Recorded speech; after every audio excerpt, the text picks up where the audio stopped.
Good morning, everyone. Hi, my name is Jenny, and I'm here with Dr. Tanisha Burke for Parenting the Fascinating Way. And she offers us amazing positive parenting tips on a weekly basis. So, what episode are we on? I've completely forgot. I think it's maybe 18 or 19. I'm 18. not sure. Yeah, I'll Yeah. make sure to say that. But we are going to just have her answer questions off her Facebook page. So, go ahead. Yes. So I have a question from a mother, and she says, I feel like I'm always lecturing my preteen, who is at once a child with lots of drama as well as insightful old soul who is wise beyond her years. I know she's not hearing me, but how can I influence her when right now her role models are overdramatic American teenagers? So this mother is a non-American. So Yeah. yeah, so thank you for the question.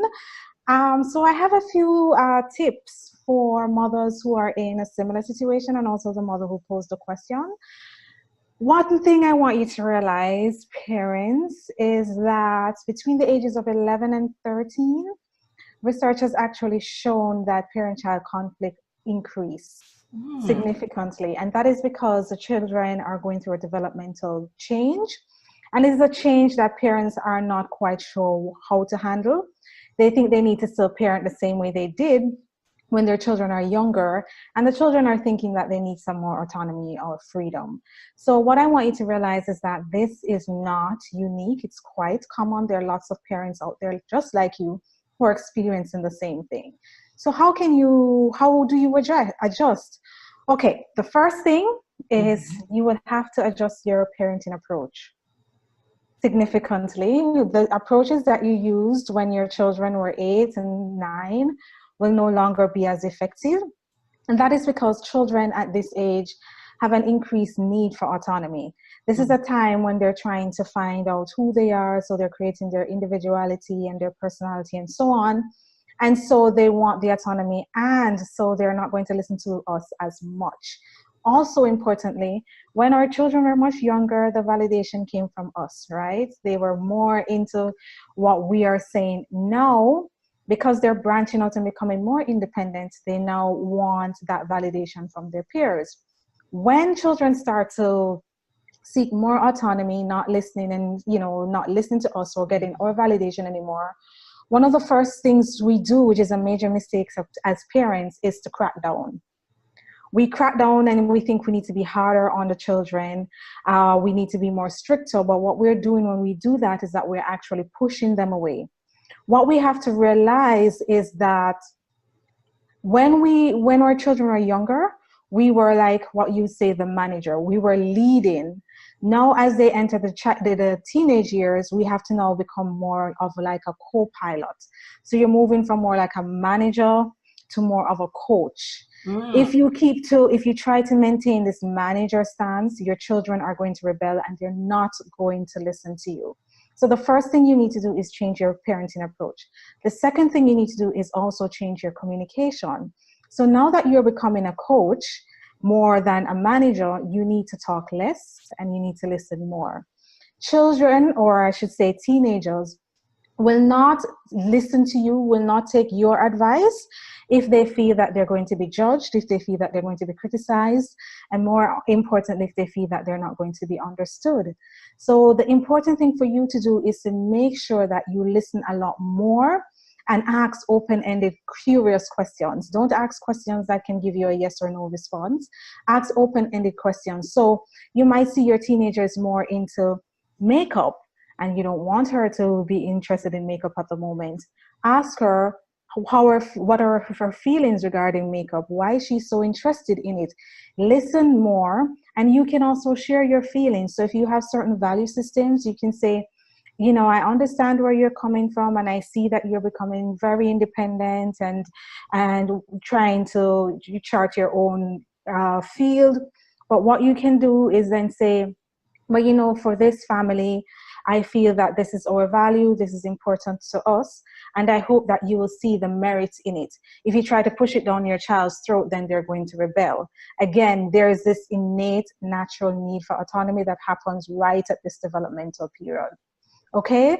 The third thing you need to do is then focus on the relationship. So you have to change your communication, you have to change your parenting approach, but you need to also improve on your relationship, because guess what? Teenagers will decide who will be their influence. And yes, to some extent, their friends will have some influence on them, but you can still have a greater influence on them based on the relationship you have with them. So if you do not focus on the relationship and focus more on what you don't want that is appearing in the communication, they will then start to rebel, and then they will then gravitate more to their friends. So how do you improve the relationship or focus on the relationship? Have more enjoyable events where they're the ones who choose the events. Have them to talk a lot more. Also share with them that when you do certain activities with them, how enjoyable it is for you. And also you have to realize that you have to start modeling behaviors. So for example, if you're getting really upset and angry because now your child is into the really very short shorts or so on, you're not teaching your child how to respond in a nice, calm way. So sometimes now as parents, we're going to be triggered, and now we will have to figure out how do we handle our triggers so that it doesn't affect the relationship that we have with our children. So it's important, give them more autonomy, but make sure you give them more responsibility with that, and tell them they will experience the natural consequence. You're not going to save them. Change your communication, listen more, ask more open questions, open-ended questions. Tell me more about that. Tell me more about how you feel. Tell me why this is so important to you. When you communicate like that, your child will see that you still have an interest in them and you're not dictating. The thing is, why children don't listen to us is that we interrupt, we dictate, we lecture, and we do all those things. And it is, you don't have to feel guilty about it. It's just as parents, we get really anxious and we don't want to see our children go down the wrong path. So automatically we head for that, becoming stricter, giving lectures and so on. Children or teenagers will not listen. The way they listen is when we create the environment for them to be heard. And it's really important to develop those open-ended, curious questions. So when they see that you're really interested, then they are more likely to listen. And also, if they're interested in something like, revealing clothes, you can say to them, let's do a research. What does the internet say about women who wear revealing clothes? And when they start to find these information by themselves, they will start thinking, maybe that's not something that I want, because I don't want somebody to be calling me all these derogatory names. But if you say to them, I don't want you to wear the clothes because it symbolizes X, Y, and Z, more than likely your daughter is going to rebel. But if you do it in a way where she discovers what it means, in that way, when she goes down that path, she's more likely to listen to you. And all the rules and so on, again, can tie into the discussions that you have in the family meeting. So that's my tips for when your children, or I should keep saying teenagers, are no longer listening to you, what you can do. Fantastic. And so the next few weeks, you're going to be answering questions off the Facebook group. So what's the name of the group so everybody can go join it?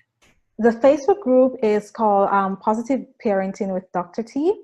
So you can join, and I have an announcement there so parents can post all their questions. And for the next couple of weeks, it's all about you, your concerns, and we'll be giving you advice of how you can handle certain issues as it relates to your parenting with your children. Fantastic. Well, thank you so much. We will be back again next week with Dr. Tanisha Burke. Please visit her website at tanishaburke.com. I know she offers some parenting coaching and classes, as well as fascinating womanhood classes. So thanks so much, and we will talk to you again. Bye-bye. Bye, guys.